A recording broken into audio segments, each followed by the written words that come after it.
Hello student, आज हम पढ़ेंगे lesson 13 map and globe. Globe is a miniature model of the earth. Globe कैसे लगता है हमको? जो अर्थ, जो हमारी जो अर्थ है जिस पे हम रहते हैं उसका मिनिएचर मॉडल से, मिनिएचर मतलब छोटा, मॉडल जो है उसको हम क्या बोलते हैं? Globe. It is a very accurate because the shape and size of continent and oceans are very accurately shown on it।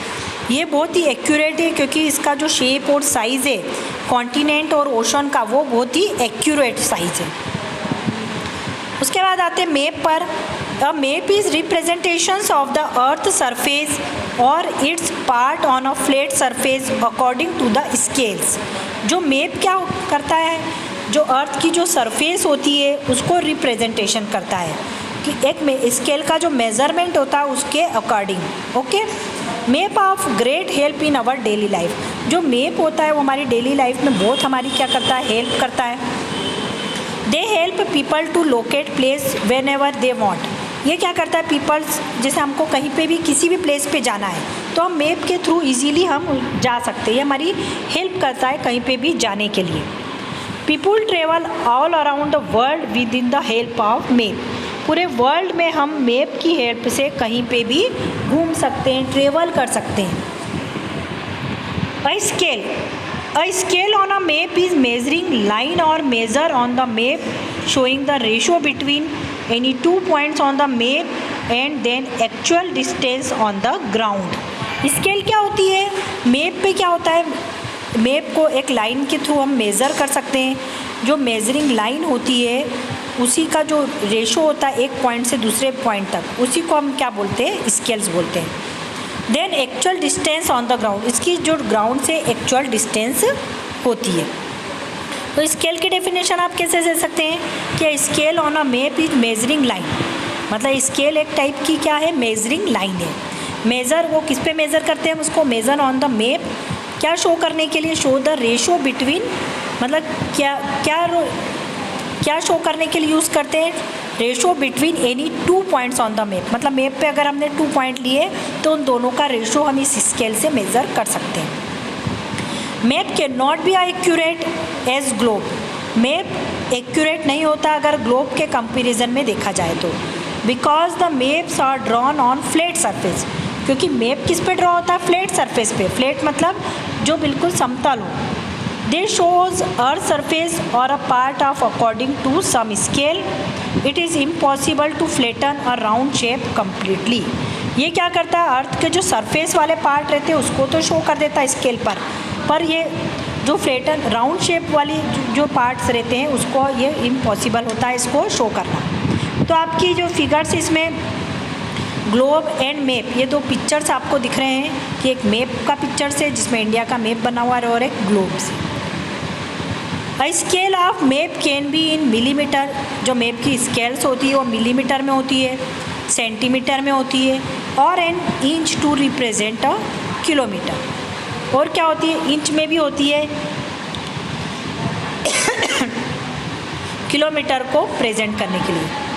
100 kilometre और स्टिल लार्जर डिस्टेंस, इन सबको प्रेजेंट करने के लिए हम मिलीमीटर, सेंटीमीटर और इंच इन सब का यूज़ करते हैं। On some map the scale is not given as a line but is mention in words. For instance it may be given as. Map में कभी कभी जो स्केल्स होती है वो लाइंस के थ्रू ना होते हुए किस में होती है? वर्ड्स में होती है।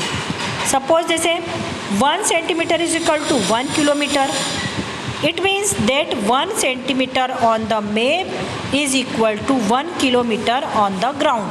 मतलब अगर हम ग्राउंड पे 1 किलोमीटर की डिस्टेंस कवर करते हैं तो मैप पे कितनी सेंटीमीटर की डिस्टेंस होगी? उस पर 1 सेंटीमीटर की।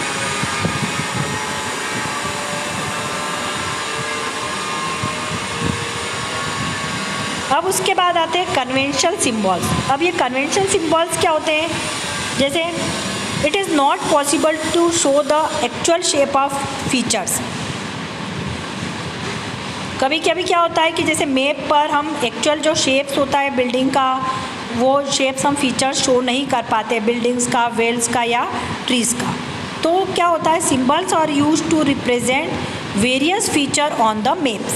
तो हम क्या करते हैं, कुछ एक सिम्बल्स बना लेते हैं कि ये इस चीज़ का सिम्बॉल्स है। This symbols are termed as conventional symbols. तो इसको हम क्या नाम देते हैं, कन्वेंशनल सिम्बॉल्स। मतलब कोई बिल्डिंग से अगर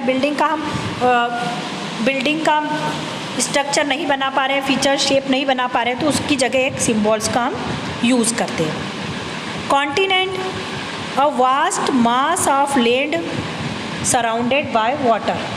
मतलब वास्ट मास ऑफ लैंड मतलब बहुत बड़ा जो लैंड है, ज़मीन है, वो किससे सराउंडेड हो, अगर वाटर से सराउंडेड हो, फ्रॉम ऑल साइड मतलब पूरी चारों ओर अगर वाटर से सराउंडेड हो तो उसको हम क्या बोलते हैं, कॉन्टिनेंट।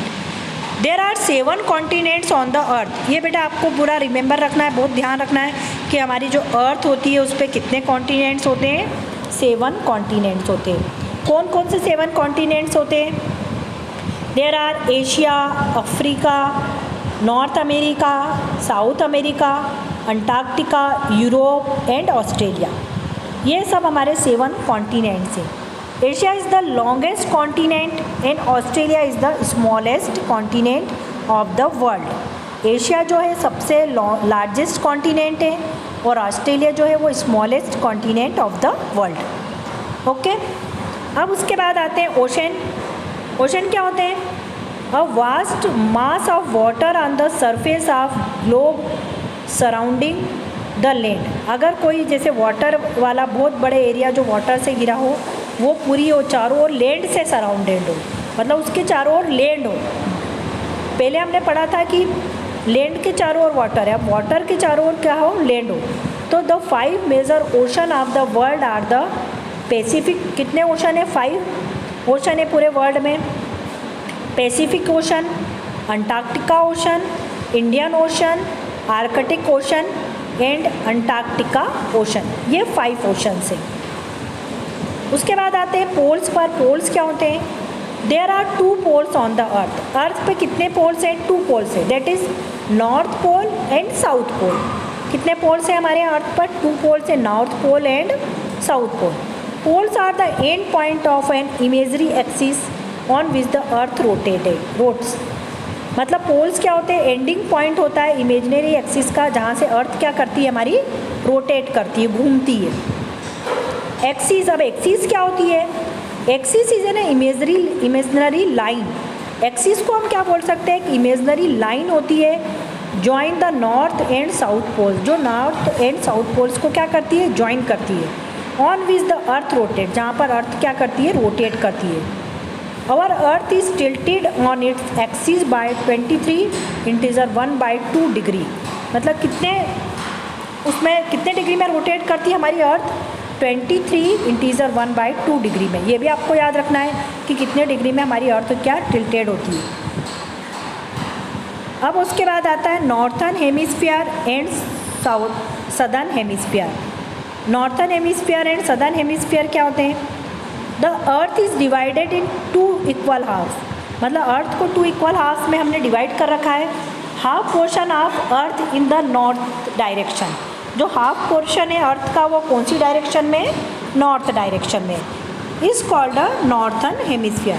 जो हाफ पोर्शन नॉर्थ डायरेक्शन में उसको हम बोलते हैं northern hemisphere.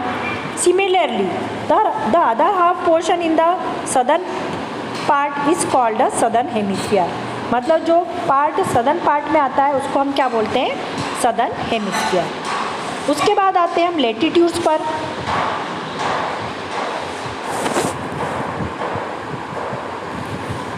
The angular distance of any place on earth from equator is called a latitude.